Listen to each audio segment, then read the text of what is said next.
How to have multiple Snapchat accounts on one phone. Hi everyone, it's Sophia to assist you today.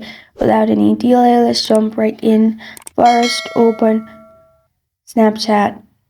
Log into your account. Then you'll find your profile on top left corner of your screen. Click on your profile on top left corner of your screen. Then click on settings located on top right. Scroll down and log out. Make sure you save your information before logging out. In here, click on Switch Account. You can simply add your username and password, or if you don't have username or password on another account, simply click on Sign Up and create one. From here, you can change multiple accounts. This is how to have multiple accounts in one phone. Thank you for joining me today. If this video helps you out, please leave a like and subscribe for more. Got a question or want to suggest a topic? Comment below. I am Sophia signing off. Until next time.